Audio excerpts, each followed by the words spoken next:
পৃথিবীর এবং এই মিশরের সবচেয়ে প্রাচীন যে পিরামিড, স্টেপ পিরামিড। বিশ্বের প্রথম পিরামিড, স্টেপ পিরামিড, মিশরের কায়রো শহর থেকে 30 কিলোমিটার দূরে সাক্কারা এলাকায় এই বিশ্বের প্রথম পিরামিড। 4700 বছর আগে মিশরের রাজা জোসের জন্যই তৈরি করা হয়েছিল এই স্টেপ পিরামিড। ইমহোটেপ, তিনি ছিলেন একাধারে একজন স্থপতি, প্রকৌশলী, চিকিৎসক এবং ফারাও জোসের প্রধান উজির। ইমহোটেপই প্রথম এমন একটি ধারণা দেন যে মাটির স্তূপ দিয়ে সমাধিক্ষেত্র না বানিয়ে পাথর দিয়ে স্তরে স্তরে সিঁড়ির মতো একটি কাঠামো তৈরি করা যায়।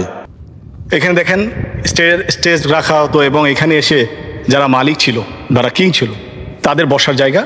তারা এখানে বিভিন্ন ধরনের পারফর্ম হতো। আমার জানা মতে এখানে বহু বছর পর পর একবার মহামিলন হতো। যত কিং, বিভিন্ন এরিয়ার কিং ছিল তারা এখানে মহামিলন করতেন। এবং এইখানে বড় ছোট ছোট ফারাও যারা, ছোট ছোট এরিয়ার কিং যারা, তারা এই পুরো এরিয়ার বড় কিং তাকে নির্বাচন করতো। অনেকে বলে 30 বছর পর পর একবার হতো, অনেকে বলে 10 বছর পর পর হতো, বাকিটা আল্লাহ আলম। ইমহোটেপের এই পরিকল্পনা ছিল সম্পূর্ণ নতুন। এর আগে ফারাওদের জন্য যে সমাধি বানানো হতো সেগুলোকে বলা হতো মাস্তাবা। মাস্তাবাগুলো ছিল একতলা সমতল ছাদযুক্ত আয়তাকার ভবন।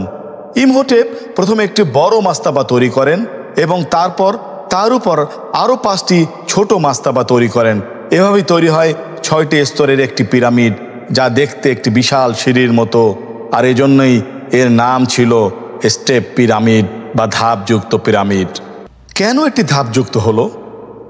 ঐতিহাসিকরা মনে করেন এই ধাপগুলো ফারাওকে স্বর্গে উঠতে সাহায্য করার প্রতীক ছিল। পিরামিডটি 6টি স্তরে তৈরি করা হয়েছে এবং প্রতিটি স্তর আগেরটির চেয়ে ছোট।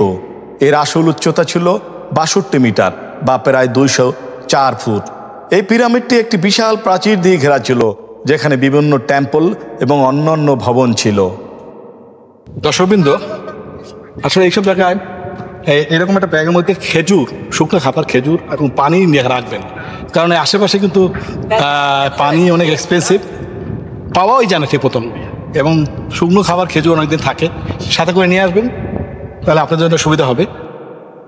হাজার হাজার বছর আগের এই সাক্কারার স্টেপ পিরামিড মাথা উঁচু করে দাঁড়িয়ে আছে, যা আমাদের মনে করিয়ে দেয় প্রাচীন মিশরীয়দের অবিশ্বাস্য জ্ঞান, দক্ষতা এবং অমর কীর্তি, যা আজও হাজার হাজার মানুষকে মুগ্ধ করে আসছে।